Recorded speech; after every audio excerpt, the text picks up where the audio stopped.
নমস্কার বন্ধুরা, সবাই কেমন আছো? Welcome to my YouTube channel Chandana's family. আশা করি সবাই ভালো আছো। তো দেখো, আরেকটা রেসিপি নিয়ে আসলাম তোমাদের মাঝে। এটা দেখতেই পেয়েছো যে এটা হচ্ছে চাপিলা মাছ।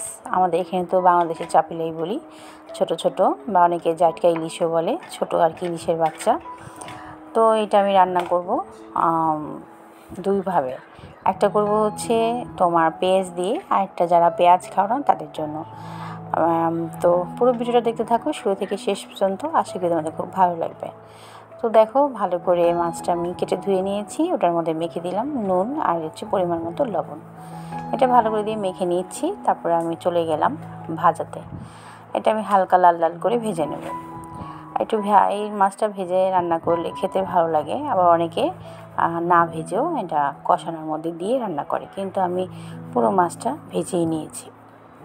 তো চলো, মাছগুলো ভেজে নিচ্ছি, তারপরে মূল রান্নায় চলে যাব।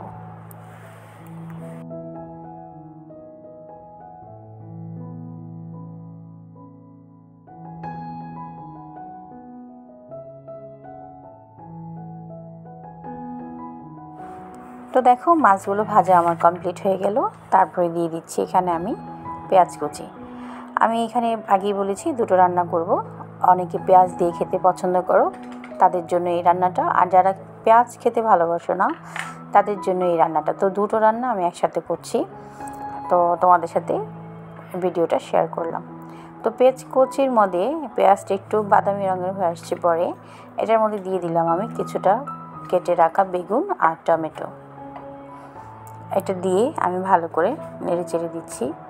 আর আর দুইটা আমি স্লাইড করে একদম পাতলা পাতলা করে একটু আলু দিয়েছি। তোমরা এটা স্কিপ করতে পারো, অথবা শুধু পেঁয়াজ দিয়ে ভুনা করতে পারো, আমি যেভাবে রান্না করছি।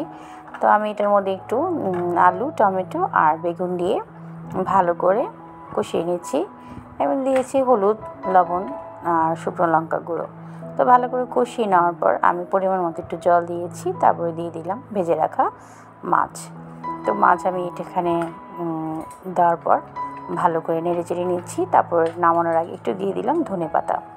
অবশ্যই ধনেপাতা দিবে, না এই রান্না খেতে ভালো লাগবে না।